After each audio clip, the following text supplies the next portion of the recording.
Hello. ആ പറയടി, നീ ഇങ്ങോട്ട് വരണം പറഞ്ഞിട്ട് ഇതുവരെ വന്നില്ലല്ലോ. ഞാൻ എന്റെ വീട്ടിലുണ്ടായിരുന്നല്ലോ.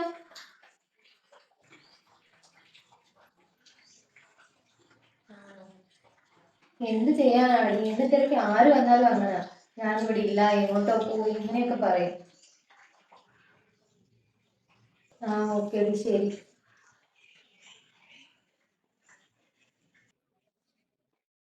അമ്മേ, എന്നെ തിരക്കി ആരെങ്കിലും വന്നോ ഇവിടെ ഇന്ന്? ആ, എനിക്കെങ്ങനെ അറിയാം നിന്നെ തിരക്കി ഇവിടെ ആരെങ്കിലും വന്നോന്ന്? എന്റെ കൂട്ടുകാരി ഇപ്പൊ എന്നെ വിളിച്ചായിരുന്നു. അവള് വന്നപ്പോ എന്തിനാ അമ്മ ഞാനിവിടെ ഇല്ലെന്നൊക്കെ പറയുന്നത്? എന്റെ വീട്ടിൽ വരുന്നവരടുത്ത് എന്ത് സംസാരിക്കണം ഞാനല്ലേ തീരുമാനിക്കുന്നത്. വീണ്ടും ആര് വന്നാലും അമ്മ ഇങ്ങനെയല്ലേ പറയുന്നത്, ഞാനിവിടെ ഇല്ലെന്ന്? എന്തിനാ അത്? ആ, നിന്റെ കൂട്ടുകാരും വീട്ടുകാരും ആരും ഇവിടെ വന്ന് ഇറങ്ങുന്നത് എനിക്ക് ഇഷ്ടമല്ല.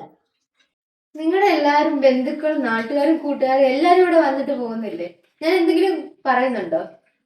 ഇനി ആരെങ്കിലും വരുമ്പോഴത്തേക്കും ഞാനിവിടെ ഇല്ലെന്ന് വല്ലതും പറഞ്ഞിട്ടുണ്ടല്ലോ, എന്റെ സ്വഭാവം മാറും. അല്ലേ, നീ എന്തുവാ എന്നെ ഭീഷണിപ്പെടുത്തുവാണോ? എന്റെ മോനിങ്ങോട്ട് വരട്ടെ, അവരുടെ അടുത്ത് പറയുന്നുണ്ട് എന്റെ പെൺകുളെ നിലയ്ക്ക് നിർത്താൻ.